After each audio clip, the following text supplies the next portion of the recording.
Welcome to the Challenger Center. I know this is not the first time for many people, but is this the first time for some? If it is, raise your hand. All right, well, welcome to the Challenger. You didn't come here as a middle schooler or whatever?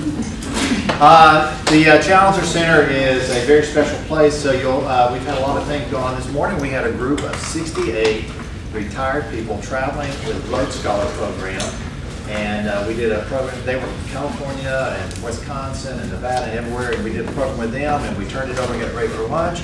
We've got Hickson 8th grade out here, so if you hear them, they're going to be launching their prototype rockets down here, clay rockets they're doing, and they're doing a mission as well. And we do a lot of great things here, so if you want to come back for some programming, let us know. Last year we had 10,300 people came through the center, so we're very pleased with it. Now, I also have some visitors here today from Old Dominion University, and they're down here looking at our center because they wanted to do a Challenger Center in their area. We're very proud of that. So we're a network of 45 Challenger Centers all around the United States, Great Britain, South Korea, and in Canada. So we have a global reach, and we're very proud of that. Now, second half. I'm working with the Alumni Association along the Chancellor's Alumni Board. And one of the things I always want to do is to make sure, do we have any UTC alumni in here? Now, if you're a UTC alum, and you want a UTC, the Power C alumni pin, I have Power C alumni pins and all the ways to get connected with UTC. Right? Before you leave, pick up one of these. Now, if you're not an alum, I have the regular C pins. If you don't want to rep the C, you can do that too. So I'll leave those up here, and you want to be a part of this. So welcome to the Challenger Center. I'm going to go back over there, but hopefully I'll drift back in a little bit later with this. And this is always a great, great meeting, and a lot of good things happen here. So sorry I have to miss something. Thank you. Thank you. All right, welcome. This topic is one of the best, and this is the 15th McKee Learning Lunch. And the topic was selected in conference with the school district, and it's one of the best we've had for me, because I've been involved with this topic for, I'm not going to tell you how many years, but it exceeds 20 or 30. Very intimate, and I am really pleased that a group of this level of quality has been put together to discuss how we can do a better job or a job of inclusion in our area. This is the program. It's already, you have the agenda there, but we will eat after we listen to our short presentation. And to introduce our speaker, I've asked Justin Robertson from the district to give us the details about who will be talking to us and who he is. Thank you, Justin. Dr. Tucker, appreciate you having us. I've learned over the last year, is a wealth of knowledge about special ed, but also just about education and life in general. I've enjoyed a lot of really good discussions with him over the past year about how we can do things better, and he is just a good person that really cares deeply about this community and especially serving students with disabilities. So I appreciate you giving us the opportunity for this to be a topic. Also want to introduce Margaret Abernathy. She's with us, our Director of Special Education, and appreciate her willingness to work with this group. So Kel Horn's going to be our speaker this morning, and you can see up there he's the coordinator of the Chattanooga Inclusive Ed Working Group, and is also on faculty at Covenant College on Lookout Mountain. I got to know Kel, I guess about 12 months ago, with several other people who came to us as a district with concerns about students with disabilities and some of the issues that they were seeing as a group and as a community. And we've been working together quite extensively the past 13 to 14 months to really deep dive into our practices. Good opportunity to introduce my boss, Dr. Brian Johnson. What an interest. So I've done really a deep dive in with our district personnel and with other groups throughout this community that really represent, I think, the best of the best in terms of how we serve students with disabilities. If you're on that group, do you mind raising your hand? I see Lisa Mathias, a few others. Good.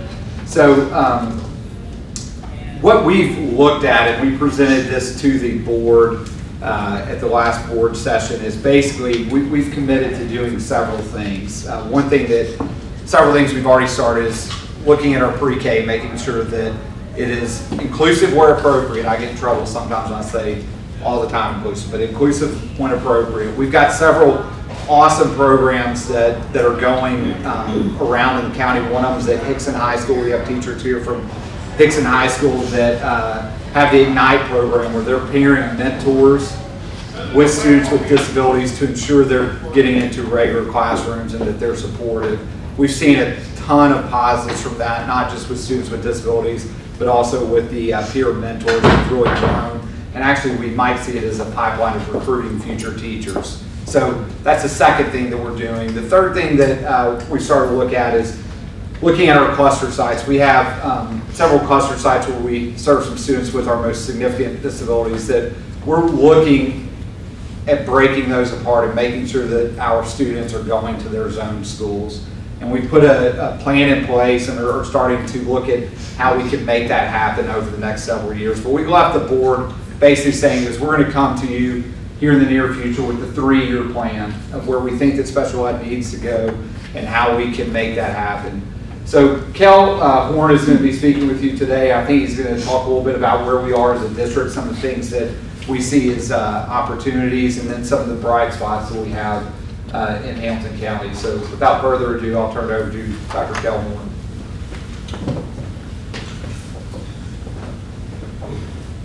Thanks, Justin. I'll say that, yeah, when we started this project over a year ago now, I really think this isn't just my opinion, but of a lot of the nonprofits I work with, parents that I work with, that trust and the relationship between the district and parents of children with special needs had probably hit an all-time low. And the collaboration and the goodwill that we've seen from the district since that time has just been outstanding. And really none of the progress that we've seen to date would have been possible without Dr. Robertson's work. He's been a tremendous partner in all of this. And he and I are also now co-leaders, or I don't know what, of the Chattanooga 2.0's action team on inclusive education and opportunities. So you see sort of more parts of the community becoming involved in all of this.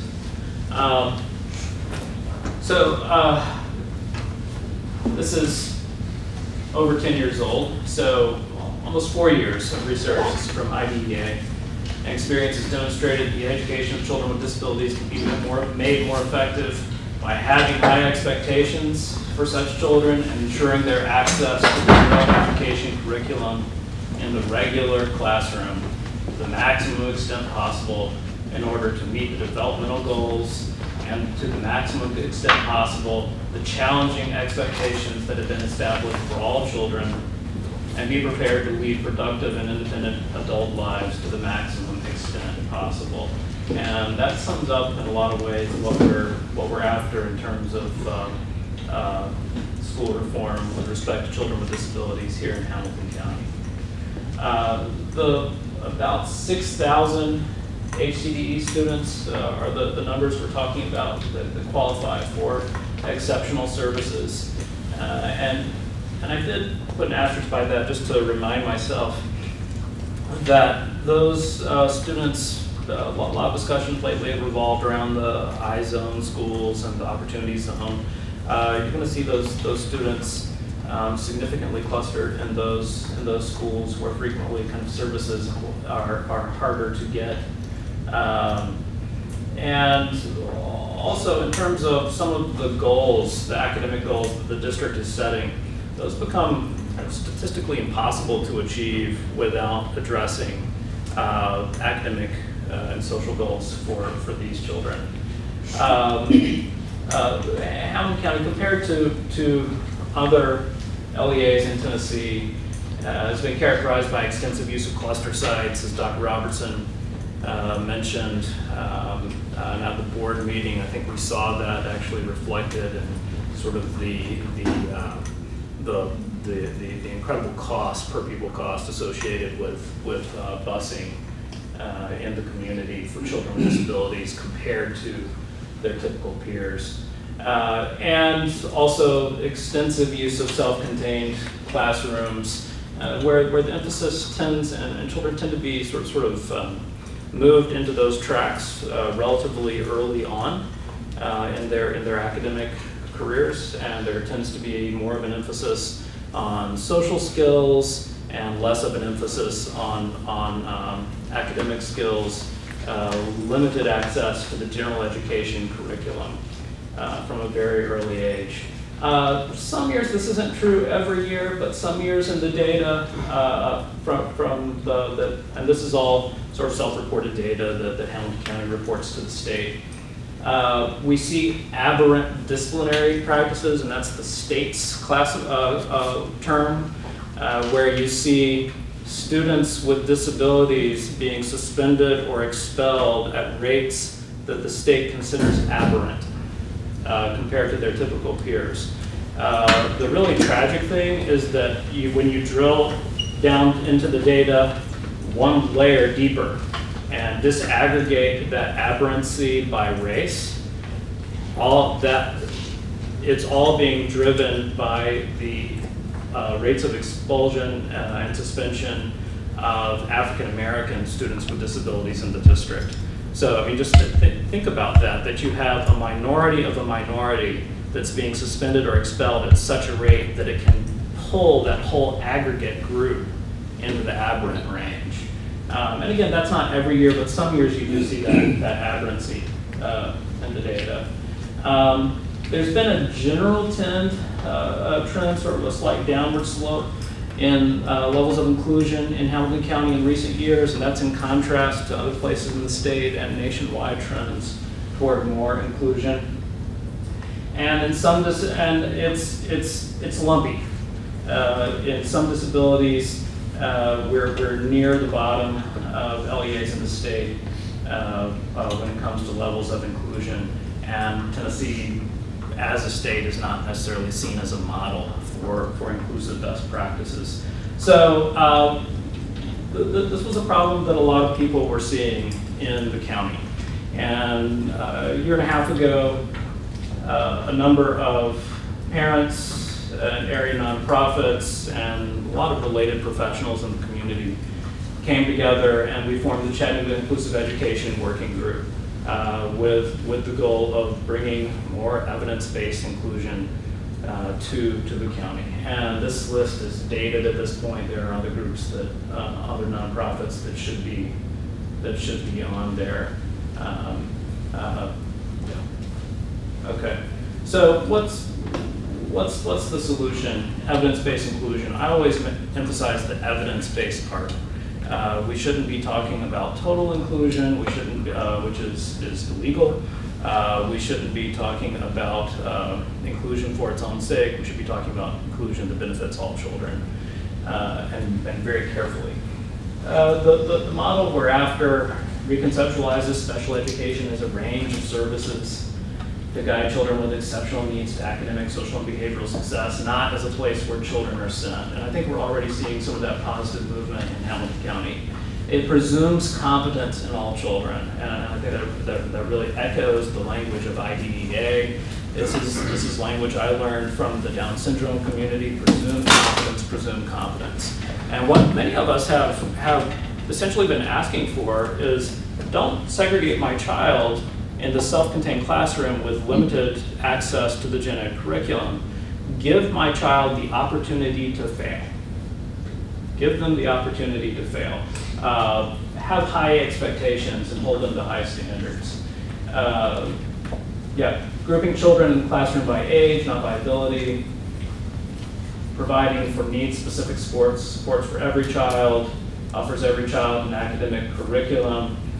So instead of having an alternate curriculum or no curriculum, instead really focus on appropriate modifications and accommodations to the gen ed curriculum.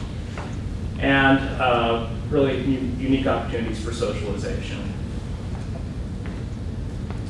There's a lot of research on this in terms of the benefits for children with disabilities, and those benefits are academic, and they are social, and they are lifelong. These are not sort of short-term benefits. We actually sort of see long-range benefits in terms of adult levels of engagement in the community as adults, friendship, happiness. This kind of thing leads to long-term success. And if you think about sort of cumulatively what that means for a community, especially when we see certain parts of our community which are focused on serving adults with disabilities kind of at and over capacity and really struggling to keep up, we can help on the front end with that. And this is true across age groups, across disabilities, levels of disability, gender, socioeconomic status, and so forth. Other studies have shown all kinds of benefits from inclusion in terms of adaptive behavior, basic skills, increased social interaction, improved social skills, greater incidence of friendship. And I want to emphasize this. There's no data to the contrary. I mean, people have looked and looked. There's no studies showing any academic benefit for students with intellectual and other developmental disabilities from a segregated education model. And also worth emphasis is a question we get frequently is what about, so if you're bringing children with disabilities into gen ed classrooms more and more, what does that do to instructional time and quality of instruction for their typically developing peers? And it's a legitimate question. It absolutely is. And it's one that's been studied at length. And again, the evidence is overwhelming in one direction, that it's good for typical peers, that that inclusion does not take away from instructional time, and you see academic gains in those typical peers in inclusive settings compared to non-inclusive settings, and you see social gains. All right, so and this is something that's really important. I mean, what have we seen over and over again in the news for the past several years with respect to Hamilton County schools? It's sadly there's a lot of good news that doesn't get reported. That's the way the news works. But the bad news has been two things: academic underperformance and bullying. This is an answer, and it can work. Just a few examples, and we've spent multiple representatives, not just from those nonprofits that you saw, but from the districts. We've gone up together in groups on multiple occasions to Franklin and to Nashville, and but again, this is taken from, I can talk some about those visits and what we've learned, but a few things that we can take away from the state's data. A student with autism in Williamson County is which is Franklin, is more than 4 times as likely to spend a significant portion of the day in the general education classroom compared to a student with the same diagnosis in Hamilton County. A student with an intellectual disability in Metro Nashville is about twice as likely to spend a significant portion of the day in the general classroom compared to a student with the same diagnosis in Hamilton County. And I'm using a significant portion of the day, I'm talking about sort of greater than or less than 40% of the day, which is one of the ways that the state divvies up that data. Since transitioning from a model that was very much like our own, it looked a lot like Hamilton County, Metro Nashville has cut its achievement gap in half. The academic achievement gap between students with and without disabilities was at its worst around 40% achievement gap, and now you're looking at a 20% achievement gap between students with and without disabilities in Metro Nashville. And don't miss the second part, while overall achievement continues to rise. Again, so keep in mind the benefits for typically developing peers. If we really want to improve public schools, inclusion is the answer. Careful inclusion is the answer. And really remember a year or so ago when everybody was going on about student-based budgeting. I'm agnostic, okay? I don't have a dog in that fight. But a big report came out locally from a local organization. People that wrote that are not actually there anymore. But saying that student-based budgeting was going to be the panacea. It's going to be the silver bullet that fixes our schools. Which the long and short of it is giving principals more discretionary control over their own budget.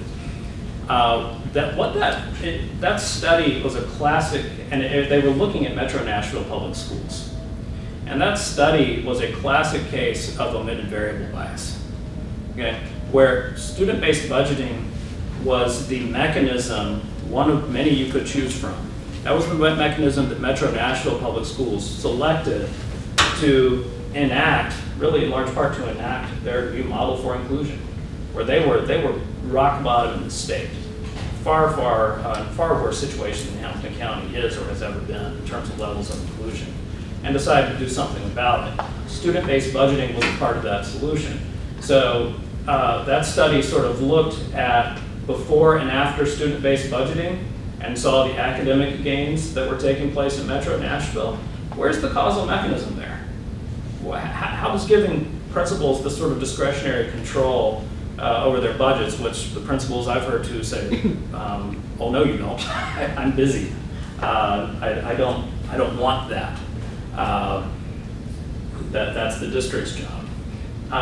There is no causal mechanism between student-based budgeting and academic gains. There is a causal mechanism between inclusion, which was taking place at the same time as student-based budgeting was being enacted, and those academic gains. So I think that was really the omitted variable from that study. In Williamson County, this is just crazy. I had to ask them to repeat this several times because I just didn't believe it. On standardized tests, students with disabilities score higher on average than all students statewide on average. Students with disabilities in Williamson County are scoring higher on standardized tests on average than all students statewide on average.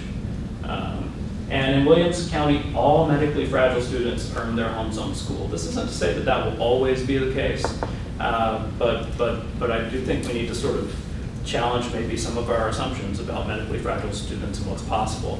They have a very interesting sort of reciprocity agreement with students that have access to TennCare and to the TennCare system to make that not only possible but affordable for the district. The district isn't incurring a lot of extra cost in that. Yeah, and good things are already happening. This is what Dr. Robertson was discussing. There's sort of an initial deconstruction of cluster sites going on. We're starting to have those conversations. The rate of pre-K inclusion is just going through the roof. And in what were formerly the pre-K CDC classes, Margaret, what are those called now? It's not pre-K CDC. Developmental learning. Developmental classes. learning, yeah. So the but they're really not classes anymore. They're right. a place for service delivery. Yeah, yeah. Oh, I like that. So, and those are all at least 50-50 students with and without disabilities, I think. I mean, there is, because that's a question people have. Well, how inclusive is it really? And it is. The numbers are good there. We're replicating Hickson High's Ignite model. That's getting, and Charles Williams is here, who's, he and Angela Bausch created that model. Just, wonderful teacher-generated idea that's bringing students with disabilities at the high school level into the full range of academic coursework at Hickson High. It's not just the soft courses, it's incredible, shocking, the range of courses that those students are being given access to. And that's not just students coming out of CDC classes, we're talking about students coming out of DCC classes there. And now that's being replicated to other schools, which when we started this, I had the sort of sinking feeling that it was going to be years and years before any of this filtered up to the secondary level, and it was a great relief to see that it can start happening now, and it is. Co-teaching, bringing teacher training and co-teaching, that's already starting to happen. This co-teaching model, if you're familiar with it, of giving special ed and gen ed teachers sort of equal responsibility for the classroom.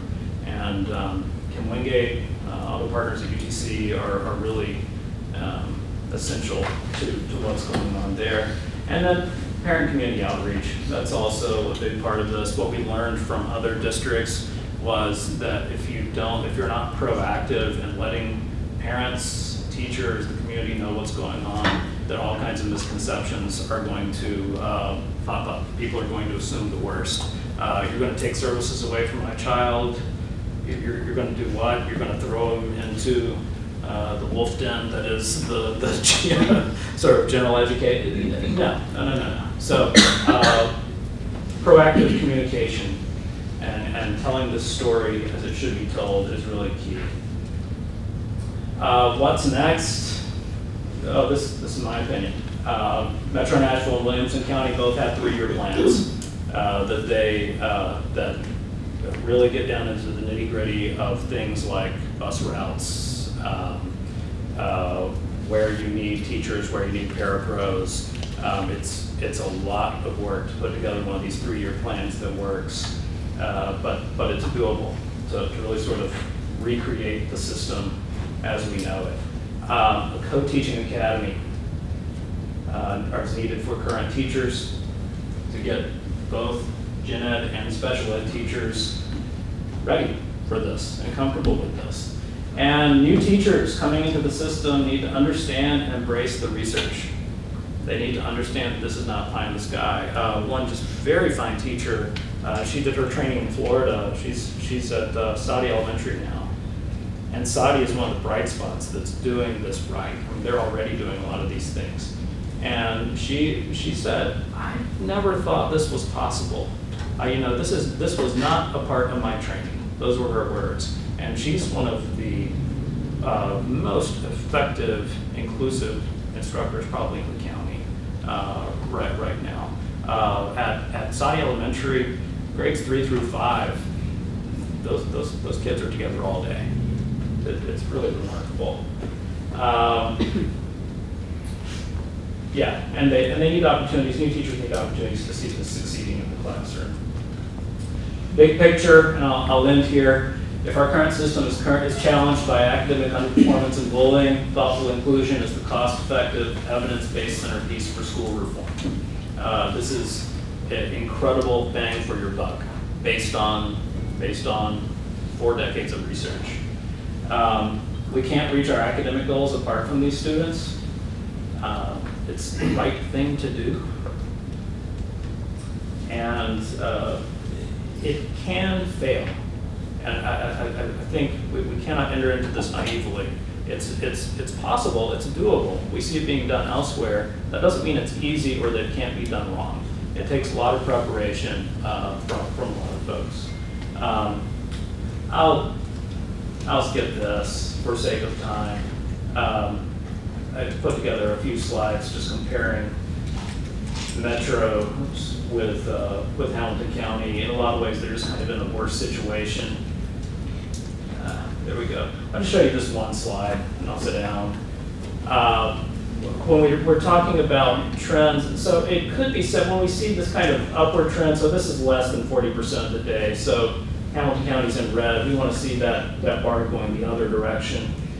When we talk about trends toward more restrictive environments in Hamilton County, it could be said that we're getting, that diagnoses are changing and that you're getting more severe disabilities in the school system. And that might be true. You know, I'd like to see the data on that, but it's still, even if that is the case, it just doesn't explain the variation across districts. I don't think there's anything sort of significantly different in the disabled student population in Metro Nashville compared to here or nationwide. I mean, it just doesn't explain the variation, but it is wise to think about with better medications, better therapies, you are getting more students in the system that maybe wouldn't have been there at all earlier, and so this problem becomes more complicated over time, but doable. So.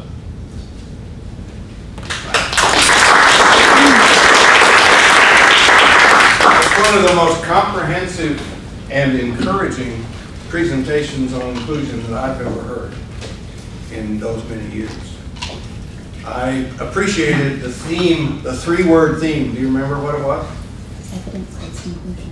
Well, that's one. Evidence-based, yeah, that's evidence-based inclusion. That was one, but there was another one at the top of about 5 slides. It can work. And I really appreciate that. I know it can. All right, now this is a university campus, and you are on the campus, therefore you are allegedly maybe students, and students get assignments. And one of the routines that we practice at this learning lunch is 3 assignments. The first assignment involves a 3x5 card in front of you and a pencil. Before you can eat, your ticket to lunch is to write a simple question on that card. Whatever question comes to mind, it doesn't matter, there's no right answer. Whatever question comes to mind relative to what you've heard or what you've thought about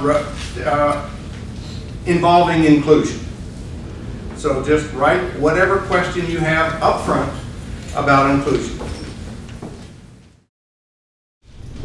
First of all, let's go down the list there and introduce yourself and where you're from. Start at this end. Lisa Mathias with Lifeline. Margaret Abernathy, Exceptional Ed Director for Hamilton County Schools. Angela Brown, TCC Educator. Dave Buck, Executive Director at Chattanooga Autism Center. I'm Charles Williams, Exceptional Education Teacher at Hickson High School. I'm Kim Wingate, TEP Coordinator at School of Education, UTC. And just so everybody doesn't get confused, this table has decided to rotate their responses, and they're sitting at the end. Yes. I'm first. Okay. Thank you. Appreciate your discussion. That's inclusion. What? That's inclusion. That's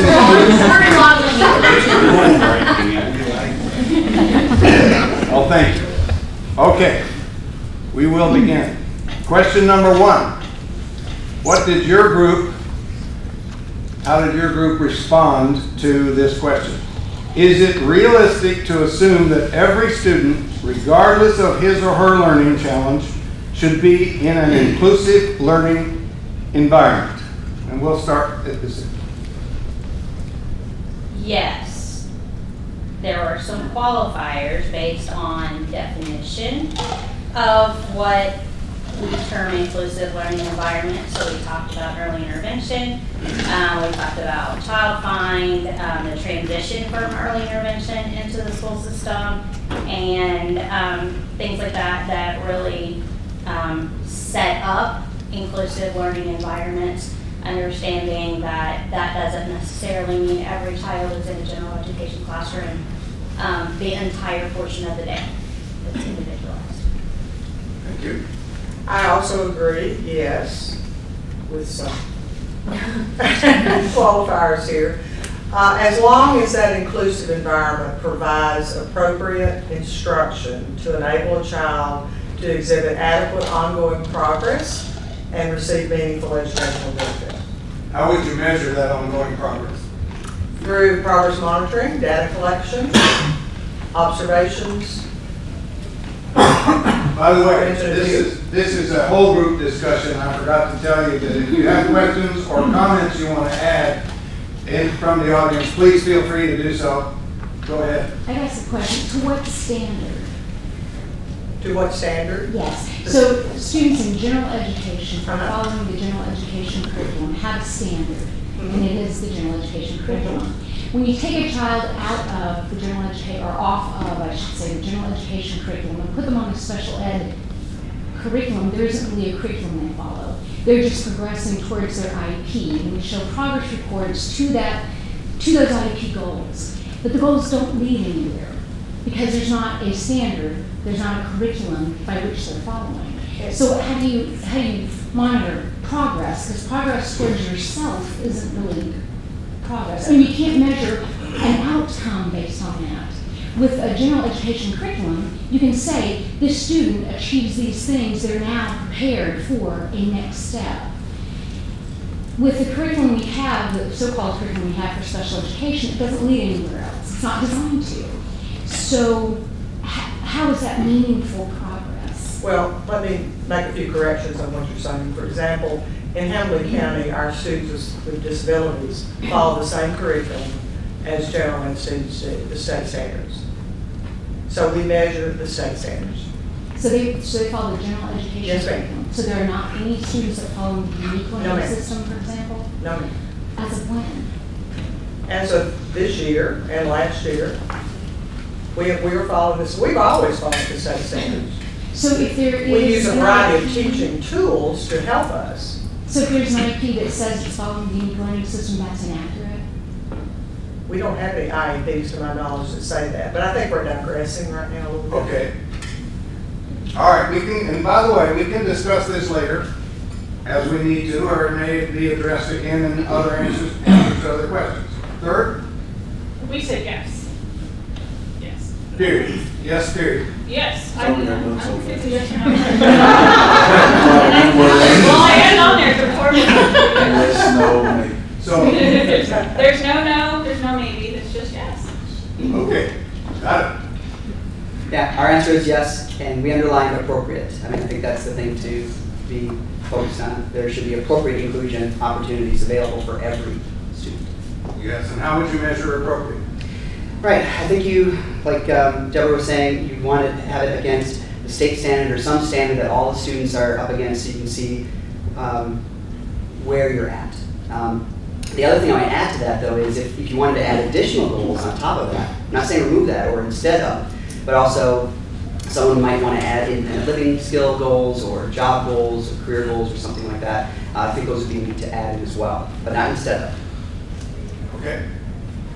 We said yes, but we say it with the understanding of knowing what least restrictive environment means. I think that's a big key in education is what is that student's individual least restrictive environment. And we feel like the students need to be in an inclusive setting to the extent that their least restrictive environment allows them to be in. And there are so many factors that go into that. And least restrictive environment, in our opinion, is not just a physical setting.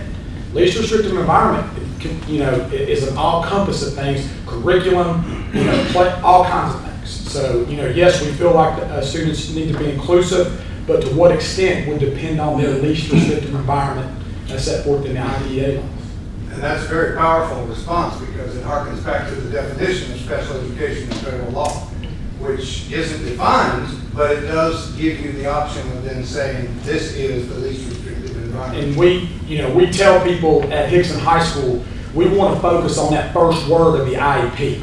A lot of people, don't put the emphasis on that. It's an individual education plan, and that's going to be different for each student. It's a fluid movement.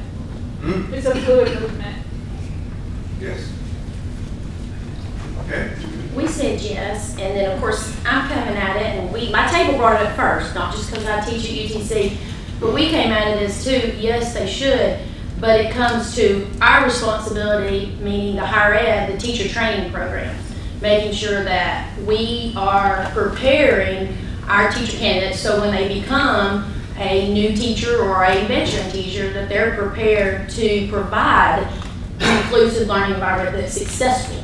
So then if we provide an environment that's successful, then yes, it makes it so easy to say yes very boldly, I think. And so if we take that responsibility, already in the last, I would say in the last year and a half, they're gonna laugh, bonding that Cal and Justin and Margaret and all of us have been doing, I think it's already showing how we're trying to work toward that, making sure that we're moving toward that model to make sure our teachers are prepared because they set that environment, which makes the yes easier, to do. So Your response suggests that we still have a ways to go. I think that I think it can't be just like that, but I think we're in a very positive movement toward making sure we've been doing it, but I think we can do a better job. There's always room for improvement, and so I think it's a collaboration process that we are, and that we are making sure we're making changes to make sure here at the higher level, the teacher training level, that we're giving those opportunities. And so I think that's very important. I come from that view as a professional, and then I can view that there as a parent. What Kel said earlier, I'm the parent with two, I had twins, they're 5. Most of you know that. They were in inclusion setting their first 5 years of life. They're in kindergarten this year. They were with Samuel in class, they were with Colson in class. My children, academically, when they were done, when they did their pre-K, their kindergarten ready center, they excelled. So when I'm a parent, as a parent and professional, we would say there was nothing about inclusion that hindered my children. So I think yes to this, but I think the training has a lot to do with it as well. Something that's on my mind a lot in terms of teacher preparation is how do you make that turn in the minds of teachers of seeing students with disabilities in your classroom not as a liability but as an asset, and not in a pie in the sky kind of way, but this is based in research. It actually, it's not easy, but it works. How do you do that? The key word, one of the famous words, is differentiated instruction. Yeah. When I say that to my students, or when we bring that up, they kind of look at me like, how in the world am I going to do that? Yeah. Especially when they're 22 years old and they're like, how am I going to even survive in classroom management? And certainly, how am I going to handle with a child with this disability, a child that's gifted, a child that, so I think it's just, for us, I'm going to speak for UTC, we are starting a residency program. It's a whole year with collaboration, and I think that's important because it's more hands-on, and we're also strategically looking at more field experiences in the inclusion setting and opening that door to allow them to see. Our comments in our videos, my twins are 5 years old. They're probably more comfortable with a child with special needs than I am. And you know why? Because they're with them every day, and it's their exposure, comfort, and so I would so say that. Colson's one of our best friends, and we see them both socially and outside and in school. So I think that's important for our teacher candidates, is that exposure to be able to just be in a room and see it's okay. It's not that much different. And to see excellent teachers going to Saudi, because Kim and I know each other personally, so now I'm going to call Kim, just as a side note, and see if we can come see her like in the next week. But, I think that's important. Yes? Yeah, on that point, I was just going to ask if there's any type of programming where for student teachers to go into inclusive environments and see it. We have a student teacher in our kindergarten classroom right now. Oh, and great. we're in a general education class all day, and she's in there with my son. And his 2 other peers that also have IEPs, and she's in there all day, and I guess that's part of the program because she's a UTC And she's not, and I'll just say this, she is not an exceptional ed major. So she's a early child, and I'll also, as a side note, our early childhood program is a dual license. You don't have a choice. When you graduate from UTC, the School of Education, with your bachelor's of science, it's in early childhood and early childhood special. It's been that way for at least, about 12 or 13 years. But like this student, for example, she's not even a special ed major. So she's just an early childhood major, but her experience is going to completely be in that inclusion setting. Not all of them are, because it just depends on where they can be placed. But I think that's important for us, and I think that's something we've been doing well, is having that dual license. People ask us across the state, well, why do you do that? And I'm like, because everyone, I don't care where you get a job, you're going to teach and work with a child with special need. Maybe it's a learning disability, maybe it's Down syndrome, whatever it is, they're still going to be faced with that. And that's called inclusive teacher education. Yes. I can't say that big fancy picture. I have a hard time too, don't I? But I do love it. I do love the term, and I think it just goes back to what we were talking about with best practice. And I think part of that, I don't think it's the young people coming in I think they have been exposed and they are global and they're used to global learning. And I think giving them the support and giving veteran teachers the support is a big key to it too. It's training and changing some mindset is a big key to it. And maybe changing a little bit how teachers are evaluated so that it could be comprehensive and where it's just the norm. So I think support and training is a large part of how we make that happen. Yeah, I was thinking about the training is one aspect of it, it's easier to control, but then the culture change where some of the veteran teachers or other people who might not be on board right away, if there can be acknowledgement and a spotlight on the successful teachers who are doing it well, then that could be a something to aspire to. I want to be like that person who got this award, who has people respecting that individual, and that becomes the norm. That's what we need to aspire to. But I don't know how to set that up in the schools necessarily. I think it goes partly back to how we change evaluating teachers. You know, there's a large part of this, so much hinges on certain parts of that, and maybe taking a look at that so that you can have the freedom to teach and the freedom to use evidence-based practices and the freedom to use best practice, because honestly, as a regular education teacher and as an exceptional education teacher, it really is not terribly different. It's really best practice. And I think just coming to that understanding and understanding each individual will help with that. And our students are coming up, and they're the next, they're our future, they're our leaders, and they're coming up with the expectation that this is the norm, and that's the way it should be. And I think that will lead into, you know. Yeah. My experience supports what you've said. 2 more comments. Can I just interject? At UTC, about 13% of our students are students with disabilities. And so we are not required to do modifications, we are required to do reasonable accommodations. But when we have a student that comes that says they need an accommodation and they're struggling in a course, the first thing we're starting to look at is the way that course is designed.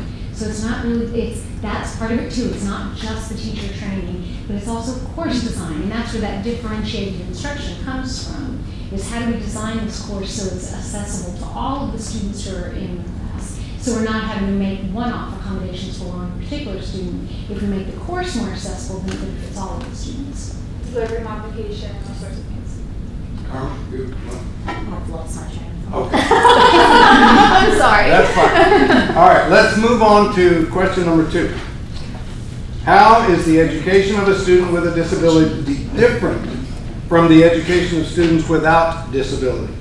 Can the educational and socio-emotional needs of both types of students be met in the same classroom? Now, we've been addressing this issue kind of from the side, but let's talk about it directly.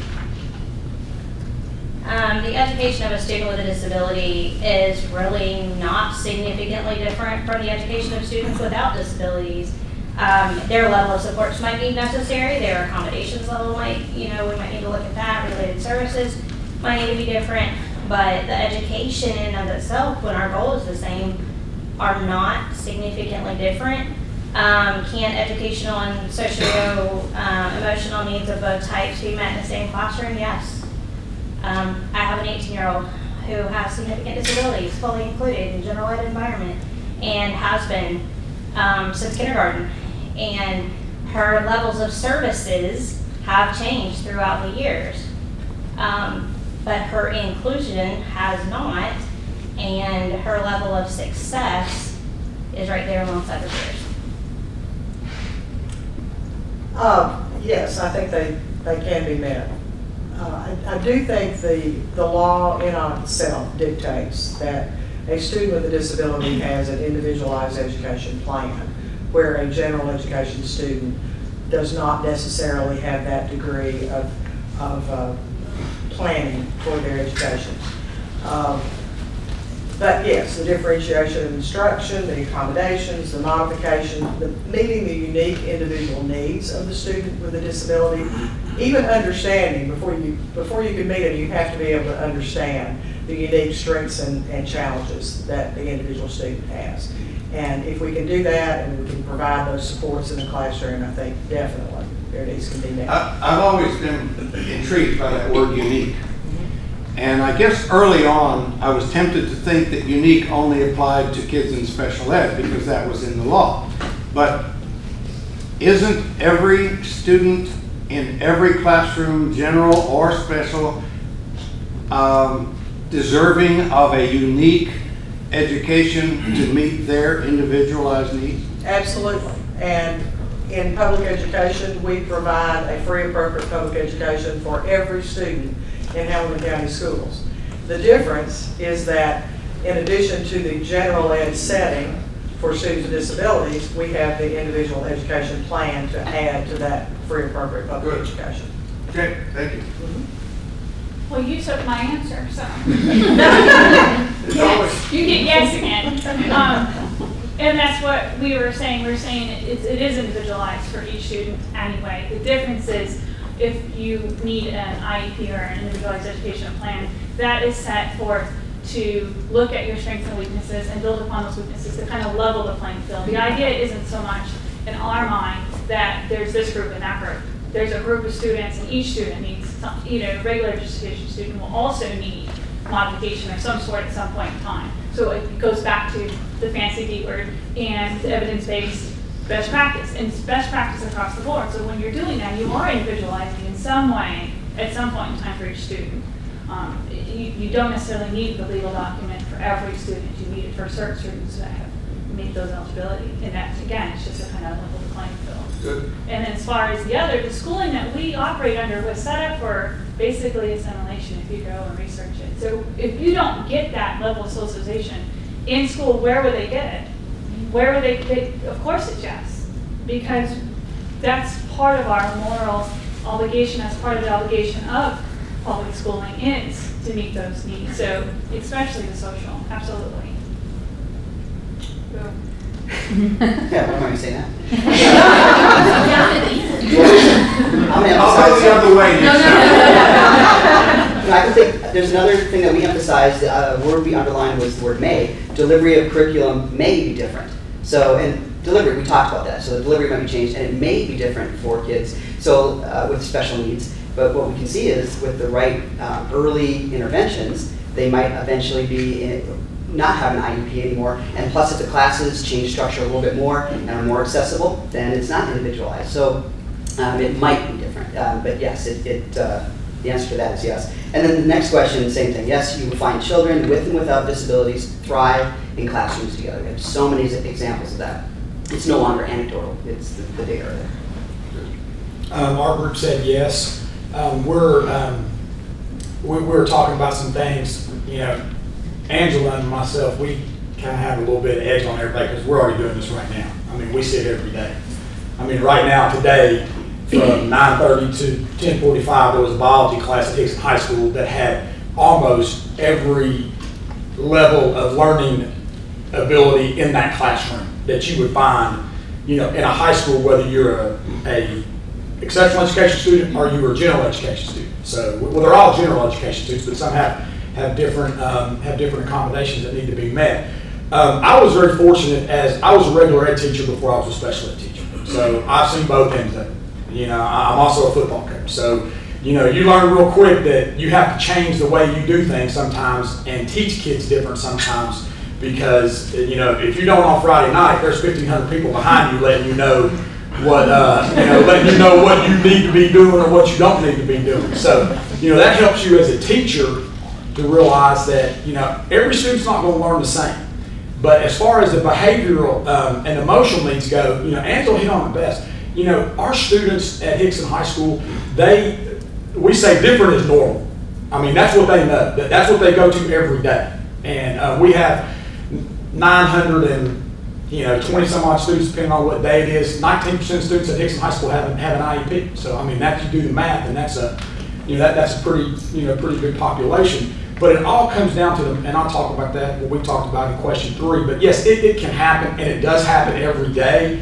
And again, it comes down to the environment that's going on in the classroom, the type of instruction that's going on in the classroom, and the supports that are being used in the classroom. Thank you. I would say we said yes and yes, and I can say ditto. We would say is the supports. I think the classroom, that environment, especially socially. I have a quick example. A pre-K teacher a while back, I was in her class, and a little boy came in late. He was a little Hispanic. Little boy, he came in with his mom. His mom walked to the door, and a little boy, another African-American boy, walked by, and he goes, "Hola, my man." And he just kept on going, and I stood there, and I was like, "Oh my God, that's awesome." Because that right there showed that teacher had made sure that classroom was socially accepted. Didn't matter your disability, didn't matter where you came from, didn't matter your ethnicity. It was so awesome. And both little boys were like, okay, good, let's go play. So it was just, to me, that was a model. And so that is who provides that atmosphere. That teacher helps set that atmosphere. Parents help with that atmosphere. Administrators help with that atmosphere. And it's that support. I think we have to give that support both for those teachers and for that process to happen. Do you think that we have a ways to go yet at all to get that level of awareness with all teachers and parents? I think we can. I mean, there's always room to improve. I think we're getting there. I think our teacher's working really hard at it. I don't think a teacher goes in intentionally not wanting to do that at all. I just think sometimes, we all need a little assistance in certain things, but I think they really have it down deep. They want to do that. Sometimes it's just a matter of how to kind of handle it. Comfort, support, how does that work? I go to UTC, I'm a sophomore. Hi. My roommate has a reading disability, and so she went to the Disability Resource Center, and they gave her a little pen that reads your notes. Very cool. But so she gets the help that she needs, which is awesome, and she can stay with what she needs to do in all her classes. But she I was just reading the socio-emotional needs. She feels that she's falling behind sometimes, and she does get upset. Even though she gets the resources, she's still sad. She's I can't keep up. She had to drop a math class because she couldn't do her math class and her Spanish class just because it's a lot for her. So my question is, and that can be also used in high schools and elementary, all spectrums. How do you make sure that the students with disabilities don't feel like their emotional needs are also being forgotten, I suppose? You develop those rapport with your students. When you know your students, you know what their needs are, you know their emotional needs, you know their academic needs, and you bridge that gap. And you might do that just through making them feel comfortable with themselves. We have to live in our own skin. Mm-hmm. And I think having them get to the point where they can live in their own skin and be proud of whoever they are is a good place to start. And you can do that just through conversations, you can do that through counseling, you can do that through social skills development, you can do that through all sorts of different methods. So I think it's just a matter of learning that it's okay to be you, it's okay to strive to be the best you. And I think that's part of it, is she needs to understand it might look different for her, and that's okay. And again, what's different is normal. Everybody has a different course. At some point in time, you might have to drop a course. At some point in time, I might have to drop a course in college. It's just what it is. It's college. And it may be a little easier in the public school system than it is in post-secondary. But I will say in Hamilton County, we do a lot of social skills training. We do social thinking training. And especially in our high schools now, we're extending courses. For example, algebra might be algebra 1A, 1B, to give the child longer time to earn that credit. Or even a biology course might be the same way. And we do have options for our students that way. One thing I wanted to throw in though, the State Department has really worked very hard in trying to build this inclusive practice model by their terminology, all means all. And that is something that we're really pushing in Hamilton County with all of our trainings for special ed staff as well as for gen ed staff, that our special ed students are gen ed students first. And we look at them that way. And that's a new mindset that we have to have. Yeah. And everyone must change that mindset.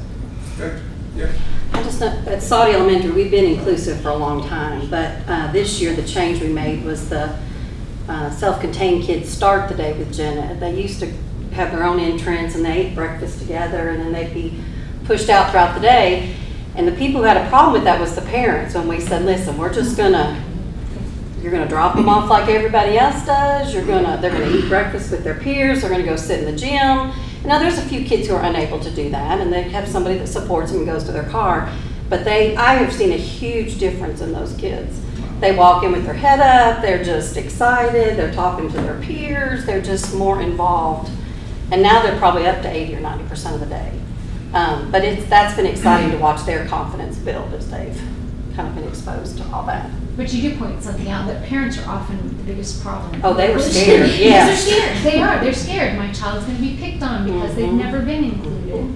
Or I'm afraid that my child's self-confidence will be dinged because they can't keep up with the other students. But I know like a 4th grade group, the students that are in there from our CDC program, they're not at the same academic level. But they did a project and they all worked together, and that boy did the drums or something. He provided the music behind the scenes for the presentation. He was beaming. and they go to STEM class, and they're doing things with their peers. So they've been included, but just the parents had a really hard time with us saying, okay, you're going to drop them off like everybody else. We're not going to walk them to their classroom. But they love it now. But at first, man, some of them were really upset. They like, hey, can't do that. They need support all the time. And a lot of them don't need that much support. So that's been very successful for us. So I think it's interesting to point out, just from a resources standpoint, I figured that question number 3 would get a lot of discussion around resources. What are barriers to making this happen? Hickson may be a little bit overstaffed, not really though. Yeah, you are.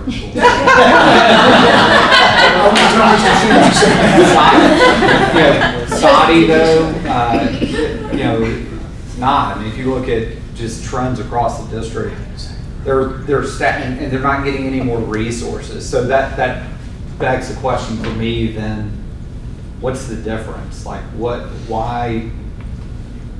what's going on at Saudi that makes them decide to just a simple change of, hey, we're starting our day with everybody in a homeroom, right? That's not a resources issue. So I think that, one of the barriers, I'm taking over your meeting and trying to push this in a different direction, I apologize, but I think one of the hardest challenges that we talked about is just the variation across the county. And this is not just special ed issue, it's an issue for regular ed too, is there's just a lot of, when you get a county this big, there's a lot of variation. So what supports, or what do we put in place that takes those barriers? And it worked at Saudi, it worked at Hickson, and it's working in a number of other places, but I'm just interested to hear what people think about that. You want to respond to that? Yeah, I really do. Momentum takes you places you don't want to go sometimes. And one of the things school systems have traditionally done very, very poorly is marketing. You don't think of yourself as marketers. But when you want to change the way the school vision is for inclusion, you got to sell it, okay? And you got to sell it at a lot of different levels. First place you got to sell is principals. I mean, we know principals determine the culture of the school, right? And if the principal doesn't want to succeed, it ain't gonna happen. Second of all, you do it with teachers. Third is you do it with the principal, with the parents, because the parents have to buy into it. And just because the superintendent or the central office or a principal decides it's a good idea, you have not sold it to anybody, okay? So you've really got to be proactive in doing that. The other thing is, I think we have an artificial mindset here of, oh, these 19% are special ed kids. Listen, I've had 4 children and 49 foster children. There is no such thing as an average child, okay? I mean, they all have deficits. They're all on some spectrum somewhere. It may not be the autism spectrum, it may be some other spectrum. They've got social anxieties, they got athletic incapacities, they got, whatever. Yet somehow we've decided, oh, these 19% need IEPs, and the other 81% don't. I'm sorry. In my opinion, every child needs an IEP. And I know the educators will say, well, that's just impossible. No, it's not. No, it's not. To do a really good job in education, you need to understand the child. Yes, if he's got learning disabilities, or if he's a visual learner versus an auditory learner, you need to know all that. But you also need to know whether he's being beaten at home, whether he forgot to have breakfast, or he didn't eat all weekend, or all of the other challenges and barriers that our children have, and they're not considered special ed. But we've got to do a much more holistic view of understanding our children if we're going to truly meet their needs, and not just say, oh, we're going to have some MT meetings with these few kids and everything's going to be right. Yes, we do have to do this. And I think what we're talking about today is absolutely stunning. I think it's the right direction. But you've got to understand the school culture doesn't get you there very fast unless you really sell the heck out of it and continue to sell. I mean, it's a Coca-Cola theory of you got to tell them 10 times before they remember it. And just having somebody decree that it's going to be inclusive isn't going to work. It's got to be sold. And yes, it's got to be sold to the new teachers coming out of the system, and it's got to be sold to the old teachers that aren't going back to UTC to be retrained. It's got to be sold to a lot of levels. But, you know, folks, this has to be sold because the momentum in this area has been going very wrong for a very long time. Very long time. I've been the first parenting experience I had was before I was married, taking Dan's kids home for a weekend, and I've been married for 44 years. So, you know, I've been doing this for a while. Most of my foster kids were special ed kids. And let me tell you, even my birth kids needed IEPs. They didn't get them at school, but they got them at home. And, you know, I think we've got this artificial thing of, you know, if you have this designation, you're covered by 94, 142 or whatever, that somehow it's all different. It's not. They're all on a spectrum. Everybody's on a spectrum of some kind. You know, I was not tall enough to play basketball. I wasn't big enough to play football. I was smart enough to get honors. But, you know, there are things that everybody can't do, and there are ways to teach everybody differently. And I think, obviously, this is an area we need to look at very closely. But it's a holistic approach to every child that I think we need to be looking at. We have moved, if you didn't notice, to question 3. Thank you. That's all right. Have you answered for your table then, or? That was our answer. Oh, okay. Then we'll move down. We came up with several specific examples, but just, you know, to put it all together, basically we feel like that, you know, the mindset needs to change. You know, I think Kel's presentation hit it on the head where those 3 words you were talking about. I think that, and Angela and I, we've visited with several schools and different outside groups and over the last year and come across a lot of people that had come in to see what we were doing.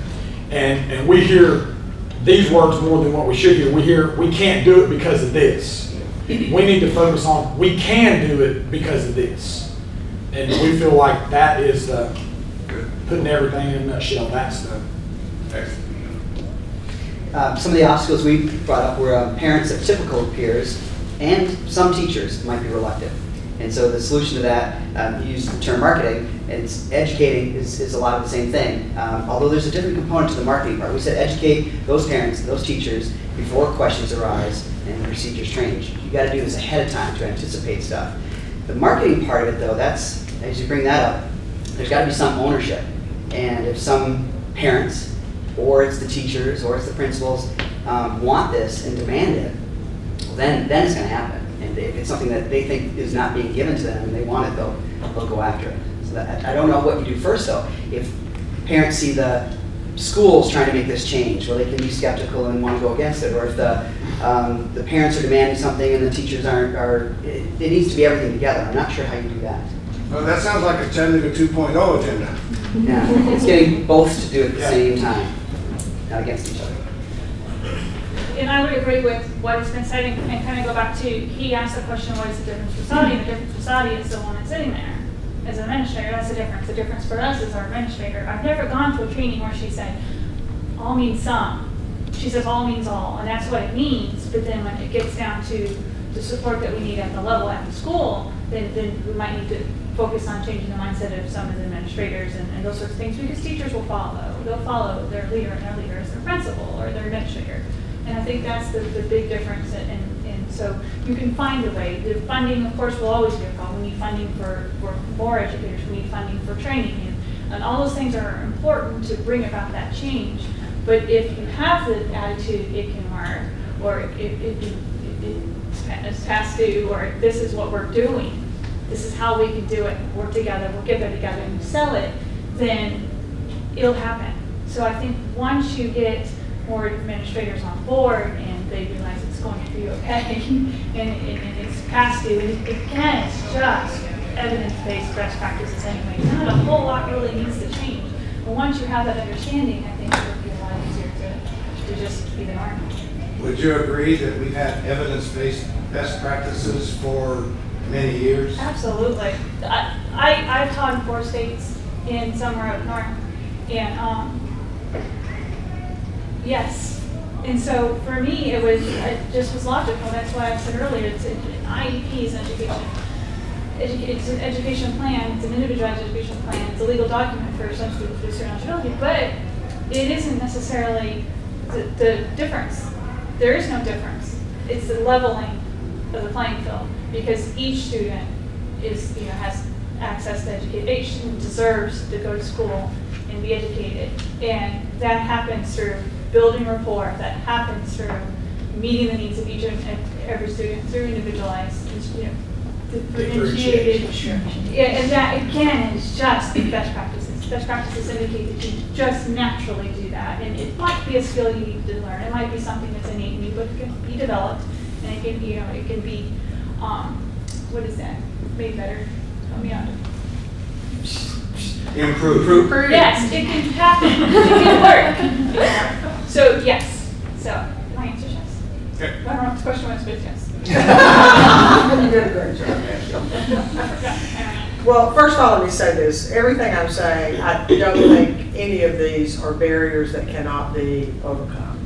I'm going to say that first of all. And I appreciate so much so what you said, because I think one of the most important things we have to do is to continue to build very positive, forceful, collaborative relationships with all of the stakeholders. And stakeholders, in my opinion, are not just the educators. They're the parents, they're the community members, they're the business partners, they're the politicians, whoever, the grandparents, the family members. Everybody's involved in the education of the students of Hamilton County.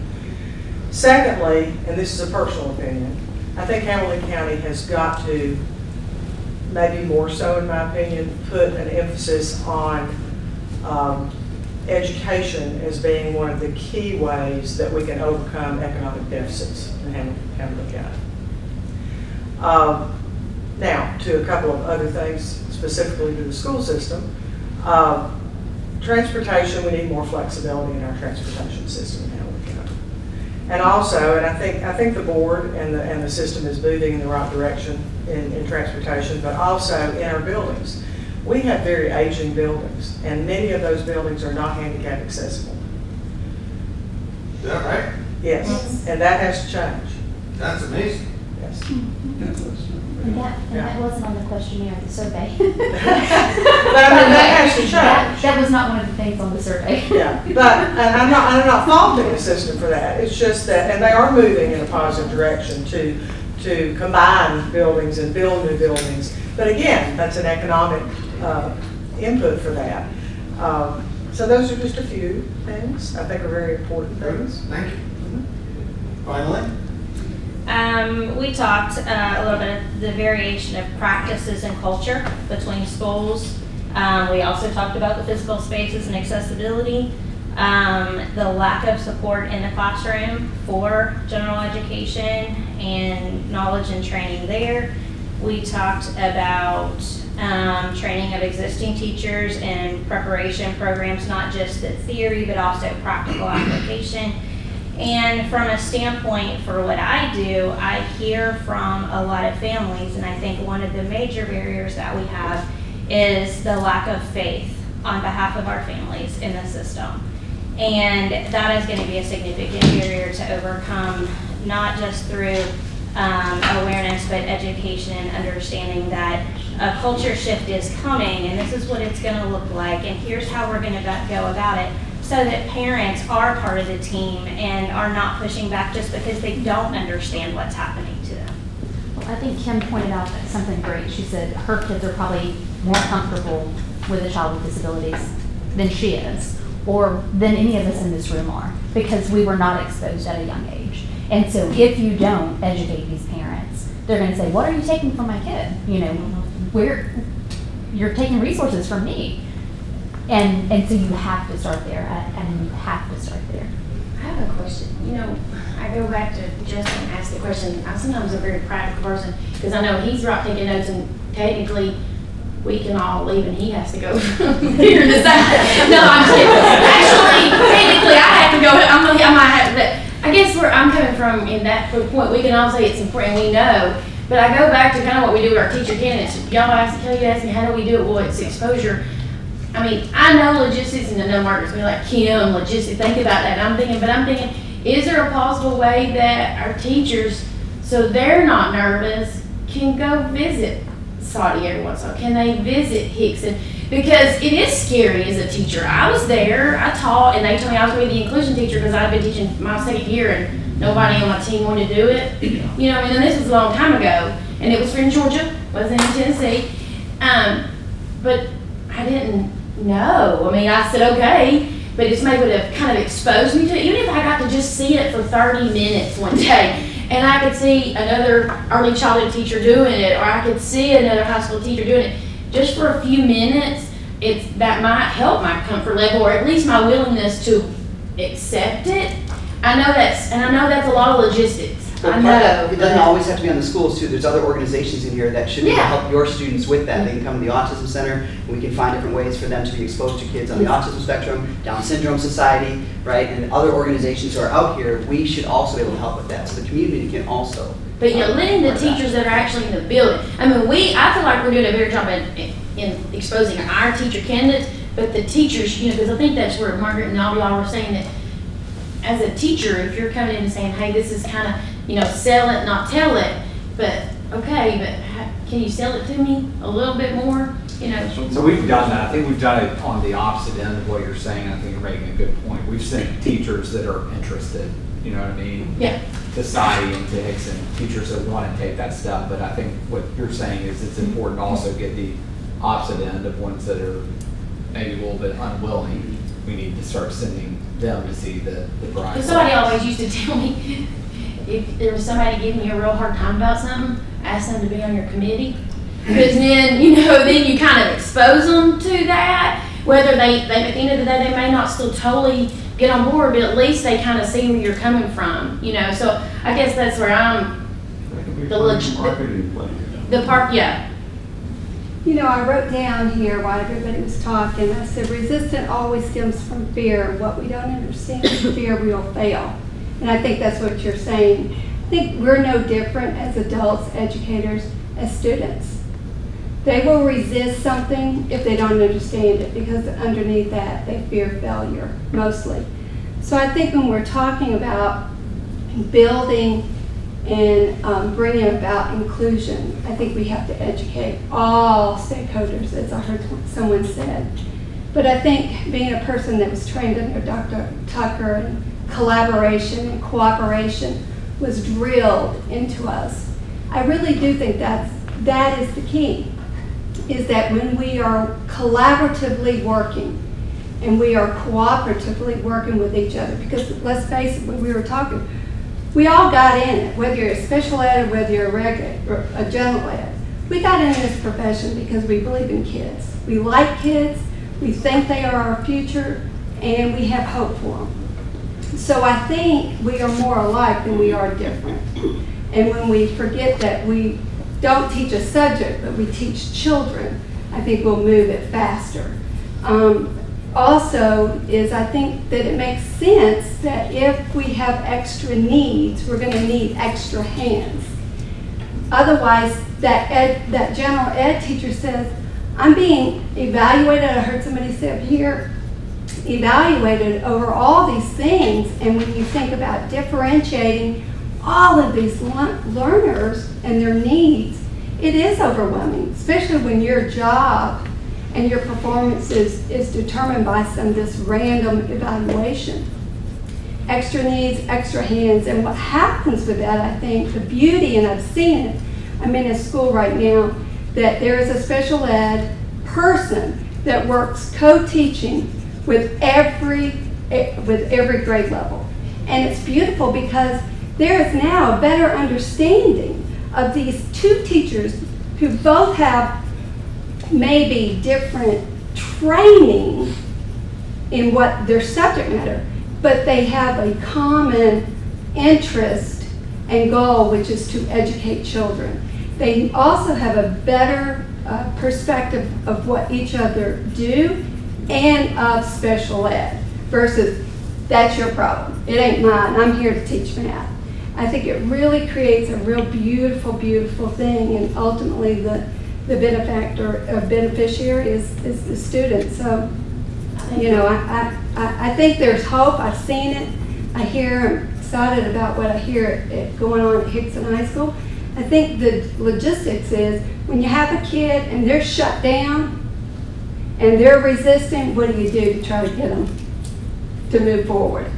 And I think you're, I mean, like Margaret said, I think we all have to invest in it. I mean, it's easy for us to say that even what this, but I mean, I feel like even from the School of Education, we need to take more ownership in trying to assist Margaret or Justin or anybody else in the school system, because sometimes, you know, we can sit back and say this is what happens, but we have to help too, or if we can help, not get in the way.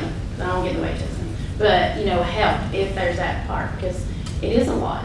And fear goes with all. I rarely sit across the table from a parent that I don't try to remember that I'm a parent first.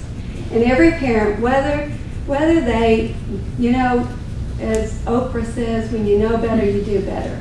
Not every parent comes to the table with the same skill sets, the same advantage, the same, you know, same lifestyle.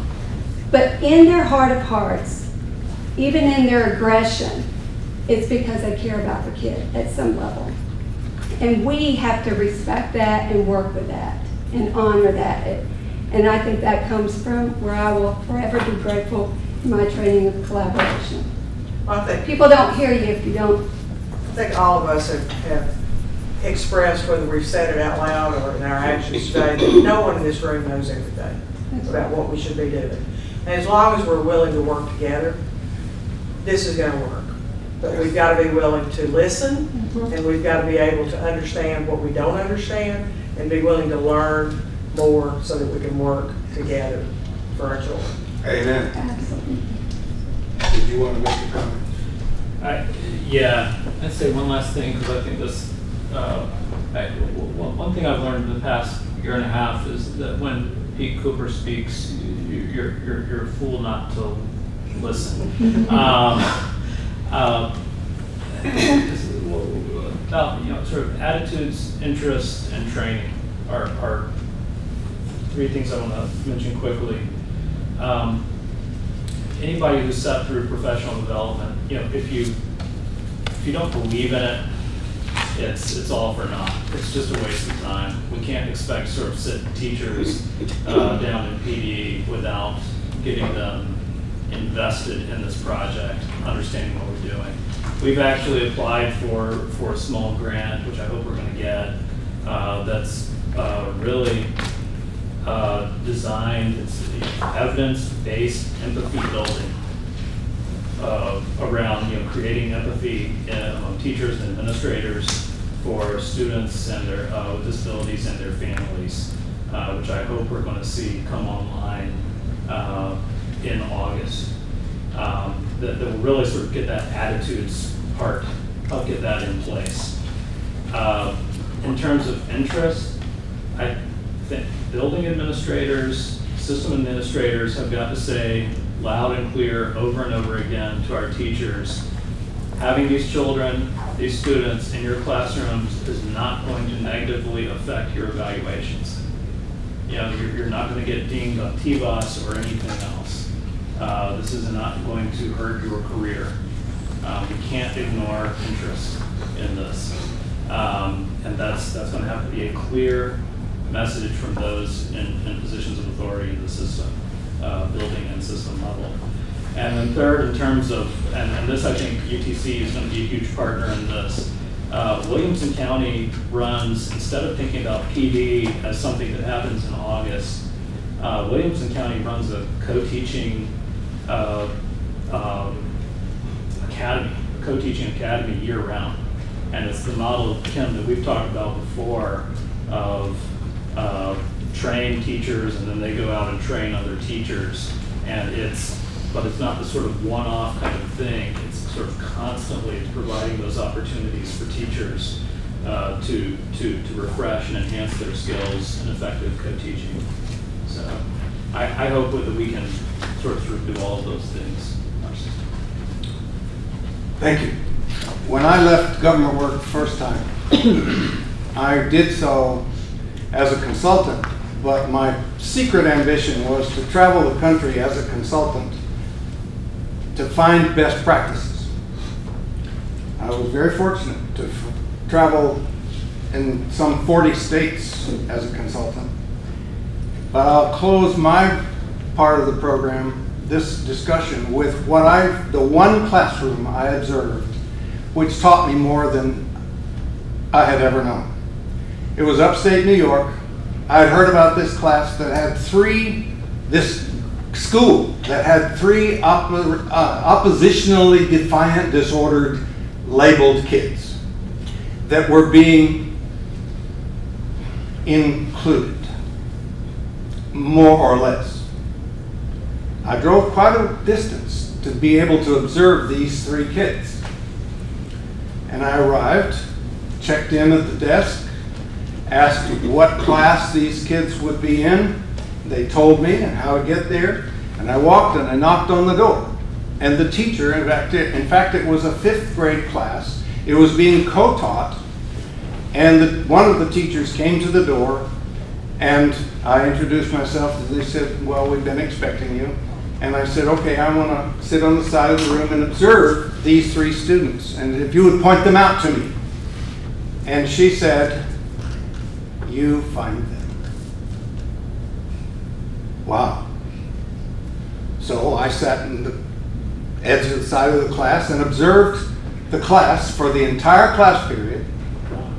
And I made some notes, hoping that I was getting the right person or students. And at the end of the class, she said, well, who do you think they are? And I said, how about so-and-so? No. I'm just going to say hello. Well, so-and-so? No. Well, I know it's this one. No. Well, who are they? I'm not going to tell you. These three students had been assessed and determined on the basis of observation and assessment to be oppositionally defiant, this whole ODD, spells odd, officially. I've never been the same since. That class was an incredible example of inclusive instruction. There were groups of students working on projects. One of them was working on a project for NASA. Another one was preparing a play that they were going to put on for the parents in the community. Another one was doing kind of traditional academic work over at the side of the room. I couldn't tell which student was which. That's just one example of things that we have all seen. We, what? Can do it. Okay, I want to thank you all so much. You have one last assignment. Where's that sheet of paper? You can't leave the room without filling out this one last assignment, which is literally just 2 questions.